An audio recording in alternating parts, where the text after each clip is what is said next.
Hello everyone, welcome back. In today's video, we got another NHL rumor video to discuss. In today's video, we're looking at some injury updates, some waiver updates, some trades that happened over the past couple days, just a couple small ones. Plus, we got some trade rumors involving Buffalo, Vegas, St. Louis, Toronto, and Dallas. And we'll do all that coming up right now.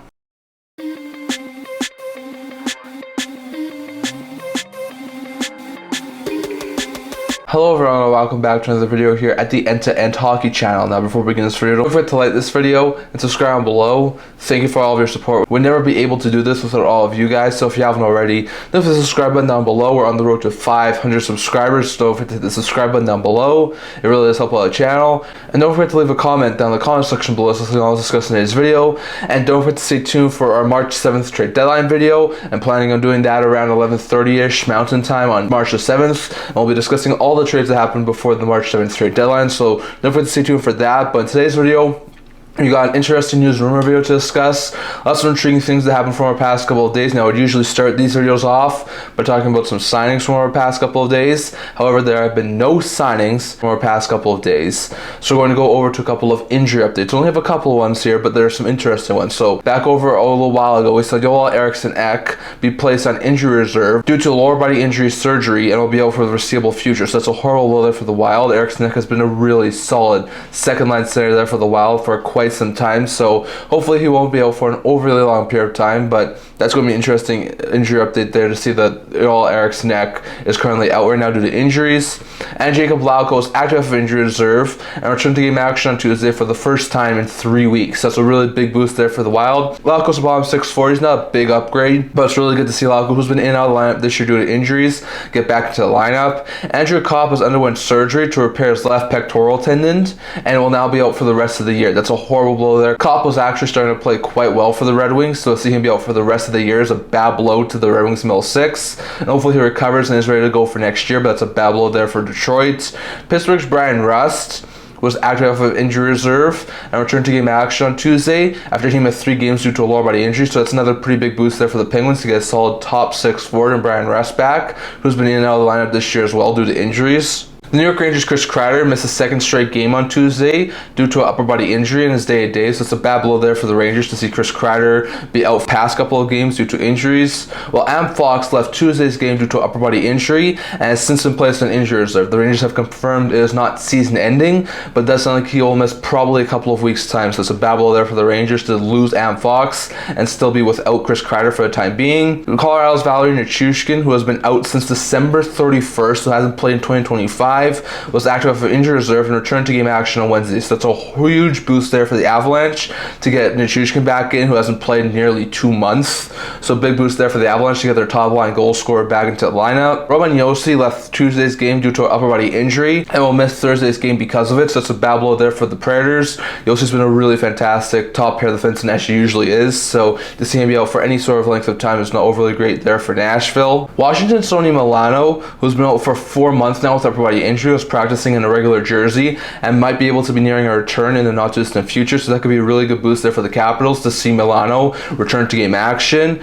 Toronto's Chris Tanev left Tuesday's game due to an upper body injury and is out day-to-day, so it's a bad blow there for the Leafs, as Tanev's a really solid top for the defenseman. Doesn't seem like he's going to be out for an overly long period of time, but that's still a really bad injury blow for the Leafs. And then for the Islanders, Matt Martin missed Tuesday's game due to a lower body injury and has been placed in injury reserve, so he's going to be out for at least a week, so that's a bad blow there for the Islanders to lose a solid depth forward. Well, Noah Dobson, who has missed just over a month due to a lower body injury, was activated off of long-term injury reserve and should get back into game action on Thursday, so that could be a really good boost there for the Islanders to get Noah Dobson back into the lineup. But those are all the injury updates from our past couple of days. Good to see guys like Dobson, Nichushkin, Rust, and Lauko all get back into game action. Hopefully they don't look too rusty in their returns, but bad news to see guys like Eriksson Ek, Copp, Fox, and Tanev all be out with injuries, and hopefully they won't be out for an overly long period of time. But some interesting injury updates from our past couple of days. Next, going over to a quick waiver update. We saw 2 waiver updates from our past couple of days. We talked about in our last video about how Travis Dermott was on waivers, and there was a potentiality that the Wild could have him clear, and there was also potentiality he could get claimed. Well, Dermott has been claimed. As I mentioned in that video, Dermott was placed on waivers earlier this year by Edmonton before he was claimed by Minnesota. So if the Oilers reclaimed him, they had the chance to take him back, and if no other team claimed him, he could go sent out to minors. Well, the Oilers did wind up putting in a claim for him. I'm not sure if he was the only team that put in a claim for him, or if there was another team who did that. I'm not exactly sure, but the Oilers do have Travis Dermott back into their lineup, which is good because I think they could definitely use another solid 6th, 7th defenseman. So some interesting waiver update there. Well, we saw a new player replaced on waivers on Wednesday, and that was Matt Nieto. Nieto, who missed most of last year due to an injury, has been in and out of the lineup this year for the Pittsburgh Penguins. He's been placed on waivers by Pittsburgh Penguins. He's in the final year of his deal. He's a solid bomb 6 forward, can play 4th line minutes.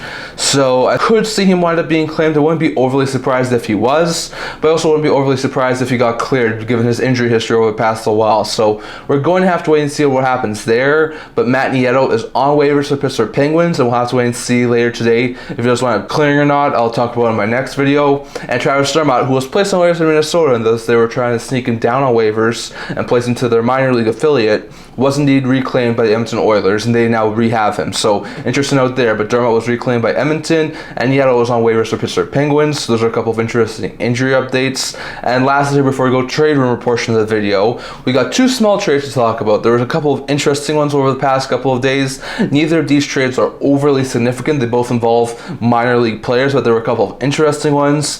First, the Nashville Predators acquired Ylonen from the Tampa Bay Lightning in exchange for Anthony Angello. Now, both of these guys have played the entire season this year at the AHL level. Ylonen's younger, he's a winger, and he does have more NHL experience. He did play a couple of seasons ago with the Montreal Canadiens, was sort of playing higher in the lineup, got into a couple of NHL game actions, but has mostly in his career been an AHL player.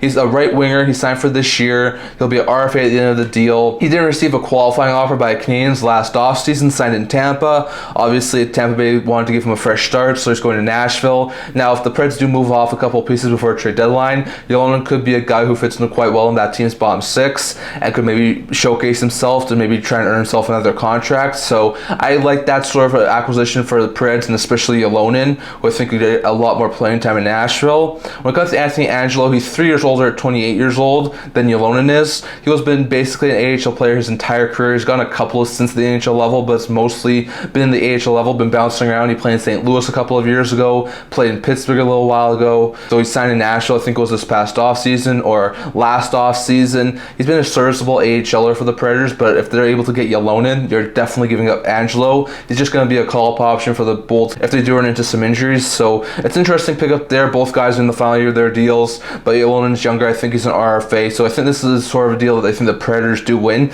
especially if Ylonen gets some playing time at the NHL level, if the Predators do move off some pieces before a deadline. But it's an interesting swap there of AHL players. And the other swap of AHL players was between the LA Kings and the Minnesota Wild, as the Minnesota Wild dealt Joesph Cecconi, who's a defenseman, to the LA Kings in exchange for Tyler Madden, who's a center. Now, both of these guys are younger players too. Tyler Madden was acquired by the LA Kings in the Tyler Toffoli deal, one of the top prospects of the Vancouver Canucks that they dealt to LA as part of the Toffoli deal a couple of years back now. Madden's a decent player. I think eventually he could be a solid 4th, 3rd line center. He's 2 years younger than Cecconi, and I think with the Wild still having a little bit of depth troubles with some injuries to guys like Kaprizov and Eriksson Ek, they needed someone to help them on the forward group, which is something I think Madden could do. I think they could call up Madden at some point in the near future and have him play like bottom 6 minutes. He's in the final year of his deal, so Cecconi. Both are making $775,000, so no cap relief or anything, but I think this could be an interesting pickup there for the Wild. When it comes to the Kings, they already have a whole bunch of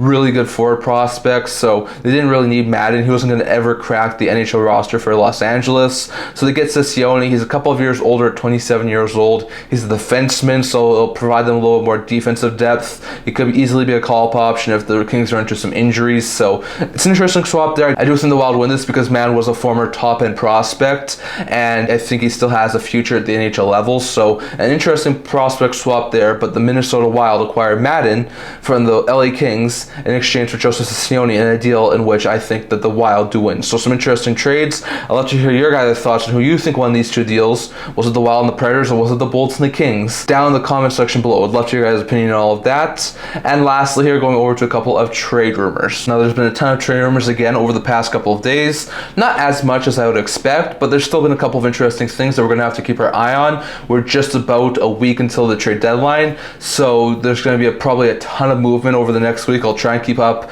as best as I can, but there's been a couple of interesting trade rumors from the past couple of days. So the first one I'll look at is with the Toronto Maple Leafs. As the Scorer's John Mattis was talking about the Toronto Maple Leafs, he says that Max Domi is a potential change of scenery candidate. Now he says that Domi has not been overly well. He had a really good couple of weeks in December where he was putting up some points, but hasn't scored a goal since that couple of weeks in December. So it's been a really sour season, the first of a 4-year deal for Domi. And with the Leafs talking about potentially making some moves, like there's been linked to guys like Deadine, Schenn, Scott Laughton, Brock Nelson. On the defensive end, guys like Oleksiak and a couple of other guys. They've been linked to a lot of guys, and those guys are going to have a whole bunch of cap hits. And the Leafs don't have a whole bunch of wiggle room when it comes to the cap. So they may have to move off a player or two to make those sorts of deals work. And it seems like Mattis is talking about Domi being one of those potential cost-cutting moves. Now he says that Domi is not fitting overly well on the first of a 4-year deal. He was brought in to be sort of like the third, second-line player. Versatile guy, can play center, can also play wing. Fit really well after the Leafs acquired him last year. So I think that the Leafs management thought that Domi was going to be a really good fit there, but he really hasn't been this year. And that has led to a couple of people like Mattis saying that Domi could be a potential change of scenery candidate. I'm not sure exactly what teams would want Domi at this point in time. And like I said, with the Leafs being in on a whole bunch of players with high cap hits, I wouldn't be overly surprised if he was the cap casualty that the Leafs would have to give up to a team in order to acquire one of those other players. So we're going to have to wait and see on that, but keep your eye on Max Domi. He has not been overly well this year, and even though he has 3 more seasons left on his contract after this year, listen for Max Domi's name to be on the trade rumor mill, given how poorly of a season he's had for the Toronto Maple Leafs this year. Next, going over to the St. Louis Blues. I've seen a couple of recent reports. I'm not sure if these are legit sources or not.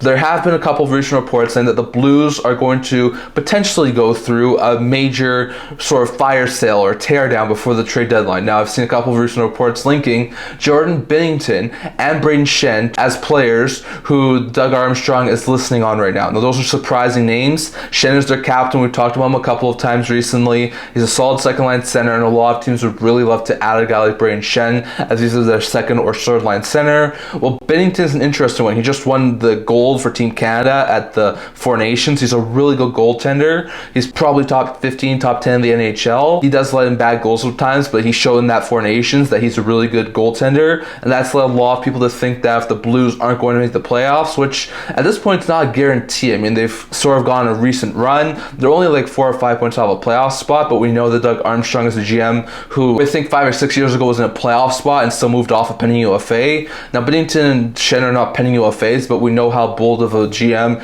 Doug Armstrong is, and if he doesn't feel like this Blues team at this current point in time is built to be going on a deep playoff run, he may make some interesting moves. So there's been some other potential rumors that said that maybe they could try and move Kyrou Thomas. I think those are outlandish, very unlikely deals. But with Binnington, he's been in the rumor mill a couple of times over the past couple of years, given how inconsistent of a goaltender he was after that Stanley Cup win. And Schenn's been in the rumor mill really recently. Those two seem to be the very likely trade candidates the St. Louis Blues might move before the just trade deadline. So I'm not sure if these guys are very likely to get moved. Like I said, these guys both have term. They both have rather high cap hits. I do not think that both these guys will get moved, but I think it's a possibility. And the fact that Doug Armstrong is listening on these guys might just tell you the direction the St. Louis Blues are leaning entering the trade deadline. So we're going to have to wait and see what happens there, but keep your eye on St. Louis, as Schenn and Binnington seem to be potentially in the rumor mill, so we're going to have to wait and see on that. Next, going over to the Dallas Stars and the Chicago Blackhawks. So according to Pierre LeBrun, he was talking about Seth Jones in The Athletic. We've talked about Seth Jones for quite some time now as a potential trade candidate for the Chicago Blackhawks team in the very near future. And he was talking about Seth Jones and said that Seth Jones' preferred destination to go to would be the Dallas Stars. Now, the Stars have a whole bunch of high cap hits, which would make this sort of a deal difficult, but they could definitely use a blue line upgrade. And with Sagan and Heiskanen currently in long-term injury reserve and maybe out until the playoffs, they may be able to sort of finagle sort of Seth Jones' contract under their cap, depending on who they move off and things like that. So that could be an interesting landing spot for Seth Jones. Apparently, Seth Jones is a Dallas native, and Dallas is at the top of his list of contenders he would love to go to. There's been some talk about a reunion in Columbus or having the Oilers potentially trying to acquire him, which I wouldn't rule out the possibility of those two things happening, but it does seem like Jones would prefer to go to Dallas. So it will be interesting to see if he does wind up going there. It will be a really big boost to the Stars forward group. Now, would the two Central Division rivals really want to pull off that sort of a deal, especially with Jones having so much term left on his contract? I'm not exactly sure about that, but I do think that could be an interesting swap there, and I do think that the Stars would have just enough assets to probably pull off a Seth Jones deal if the Hawks were able to retain like $1 to $2 million, maybe even a little bit more. So we're going to have to wait and see on that, but according to Pierre LeBrun, Seth Jones, who has made it clear that he wants to be traded to a contender, has put Dallas at the top of his list of contenders he would like to go to, and his preference would be to go back to Dallas. So we're going to have to wait and see what happens there. And lastly, going over to the Vegas Golden Knights and the Buffalo Sabres. According to a couple of recent reports, Vegas has been heavily scouting Buffalo Sabres games. They've had at least 2 of their scouts at Sabres games, and the Sabres last 5 games as of the report I was reading. So it seems that the Golden Knights are heavily scouting the Buffalo Sabres, and that has led to a lot of people thinking that there could be a trade brewing between these two teams. We've heard a whole bunch of really high-level names on the Sabres trade market this year. We've heard about Owen Power, Matthias Samuelsson potentially, Bowen Byram on the defensive end, but with the Knights defense, unless Shea Theodore is going to be out until the playoffs, I don't think they'd be willing to acquire any sort of defenseman, especially one with term. But if you look at their forward group, there's a couple of interesting options that the Sabres could try and go after, like Alex Tuch's one. Tuch is a former Golden Knight player. Having him be dealt back to Vegas could be a really big boost there to the Golden Knights top 9 if they can make it work cap-wise. There's also a couple of other interesting options, like another interesting option I've heard would be Dylan Cousins. Like, they could definitely use another center upgrade. They could put Hurdle on the wing, so that could be an option there too, especially if William Karlsson continues to be injury prone. So we're gonna have to wait and see what happens there, but the Knights have been heavily scouting Sabres games recently. It may not come to anything, but given how heavily the Knights have been scouting the Sabres, you gotta think there's talking at least about potential trade, and the guys that make the most sense will be players up front, which would be a guy like Greenway, who's in the final year of his deal, Cousins, who's been in the rumor mill for quite some time, or former Golden Knight Alex Tuch. So we're gonna have to wait and see on that, but keep your eye on the Golden Knights as the Sabres. As we know, the Golden Knights are always in the market for making that big splash at the trade deadline, and they've been recently heavily scouting the Buffalo Sabres, so we're going to have to wait and see on that. But that's all I'm going to talk for today. I'd love to hear your guys' thoughts on all of this down in the comment section below. What are your opinions on all of this? Do Buffalo and Vegas look upon a deal? And if so, what sort of player could be around? Do you think that the Hawks will wind up moving Seth Jones to Dallas? And if so, what sort of return do you think that the Stars would get the Blackhawks? Do you think that the Blues will go on a fire still? Could they move Binnington, Schenn, maybe Thomas Lecairo before a trade deadline? And if so, what sort of returns do you think they could get? And where do you think those guys could go? And what do you think about the Toronto Maple Leafs? Do they move Max Domi as sort of cap dump? And if so, where could Max Domi go? Definitely let your guys' thoughts on all of that. Plus the injury updates, waiver updates, and 2 small trades we saw from our past couple days. Definitely let your guys' thoughts on all of that down in the comment section below. That's all I'm going to talk for today, or until like this video. If you really like it, remember to subscribe below. We're on the road to 500 subscribers, so if you haven't already, don't forget the subscribe button down below. Don't forget to leave a comment down in the comment section below after you guys' opinion on all of this as well. I also have a blog talking about news, rumors, analysis, stuff like that, so if you check that out, I'll leave a link to that down in the description below. And I can't wait to see you guys all for the next video. See you guys soon.